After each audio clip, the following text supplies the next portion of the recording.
synopsis of their term paper. Then they had their brouillon, they had a draft of their term paper, all 6 pages, and then they presented their term paper on Wimba. And then we got right back into it, written and oral, written, oral, and written. And oral, we did it to my house. And then they had one written one here. Okay, so the one I want to talk about today is this one here. It's the 4th written, it's the 4th oral assignment. Okay. Now, that's kind of the structure of the class. Now what, let's see, those handouts are kind of complex. I thought I might just tell you and show you how I did this class. Okay, this class, I actually was not, these are all the assignments here, so that you can see how it looks. So they've got their written assignments and they've got their oral assignments. And some of the oral assignments, as I went on, I became a little bit more ambitious with what I wanted them to do. That's why it went from 2 minutes to 5 minutes. The Capsavant one, I just asked them to, I actually used an edition for junior high school children for these really hard early texts of the Middle Ages, because it's just impossible to have them read that in Old French. So we read a fun edition made for young people, and it had games at the back. So the first oral assignment was, but they're pretty tough games, because the language is not easy. And they're written for, probably, I don't know, sixième, collège. So it's not really a bad, it's actually a quite good fit for our students at this 300 level. It's the first survey class. It's kind of a bridge, into the upper level classes in literature and culture. So they just went to the back of the book and they chose a game, and they did the game out loud to me. Okay.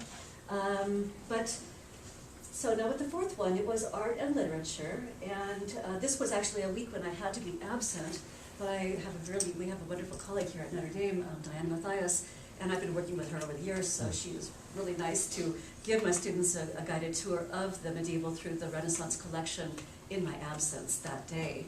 So I didn't have to miss any class time, and she does it in French. So she gave my students a guided tour of the art collection, just certain works of art from that period.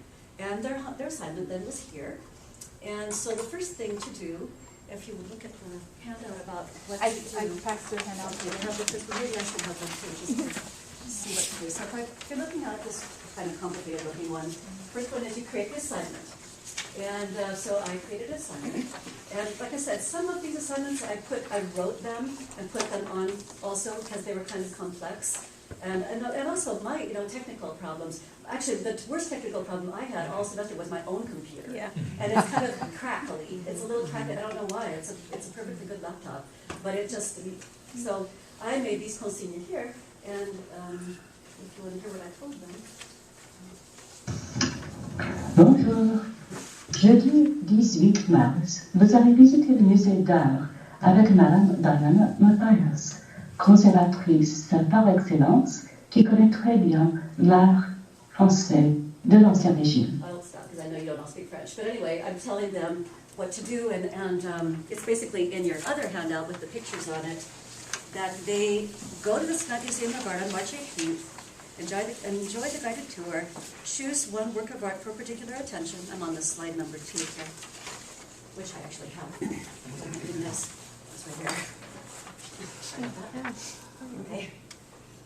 There you go.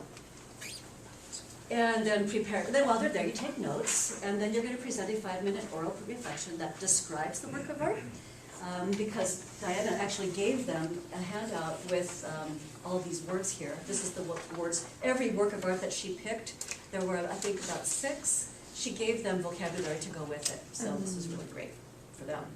But anyway, they go on the tour, they choose a work of art, they take notes about just to describe it, and then they explain its relevance for a text that we've studied in class. So they have to do some kind of a comparative reflection, completely independent of me. It's just them thinking about the literature and thinking about art. And so it was, but you notice that I did this in the middle of the semester, after I'd already showed them lots of different works of art.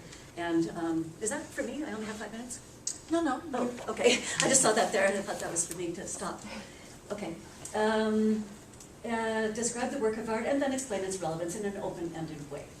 And you see the learning goals there. I actually didn't give them those learning goals, but I probably should have. But I thought you might like to know what my learning goals were, and that's what they were. To learn some basics of early modern art history, practice speaking French, acquire and use this new vocabulary, and enhance their analytical skills for use with visual artifacts, and incite comparative analysis of textual and visual sources. It's rather sophisticated, actually, if you think about it in those terms.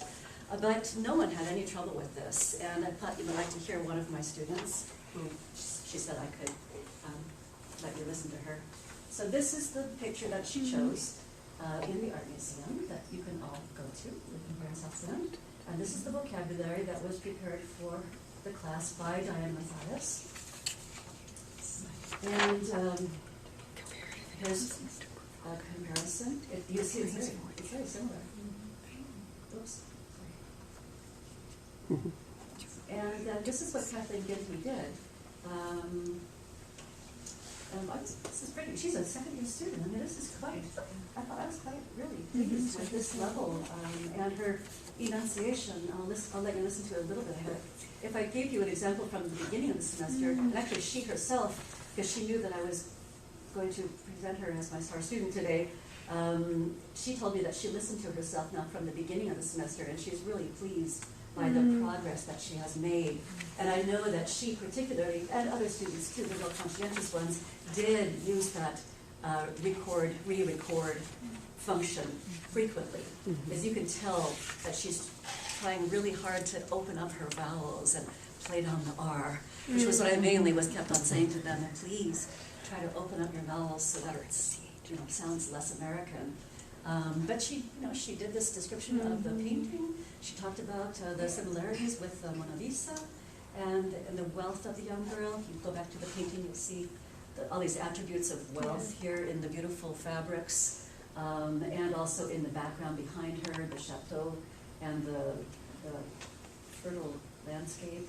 And then she did a really unique analysis with Baudelaire, which we had read. That was part of my contrapuntal method.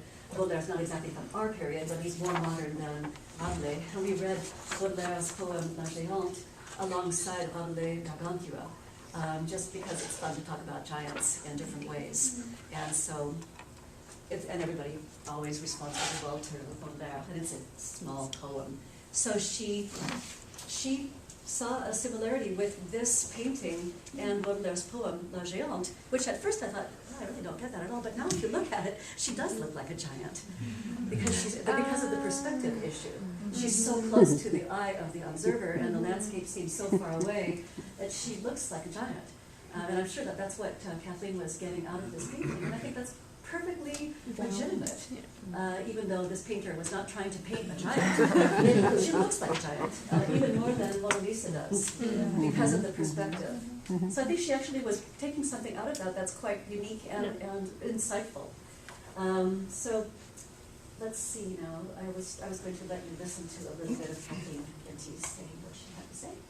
So here it is. All right. Just a little bit. Quand nous avons visité le musée d'art le jeudi dernier, nous avons vu plusieurs œuvres d'art du Moyen-Âge et de l'Ancien Régime.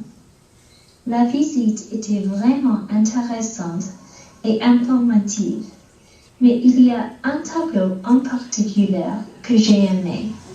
That's probably enough. But she did a good job. Now, okay. What I really think is the best thing about Rimba is grading in real time. I love grading in real time. You can never grade in real time when you're grading written work, but this you can. And 5 minutes is amply adequate for listening and taking notes in real time. So that's what I thought the most important thing that I could give to you is how I do that. Do you already do this and then post it online? Do you all know how to do that already? No? Yes? Do the grades? Well, I'll just show you how I did it, just in case you might not know. Okay, now I'm back to this very technical looking handout here. So we created an assignment, we designed it with the learning goals appropriate for the class, I created this is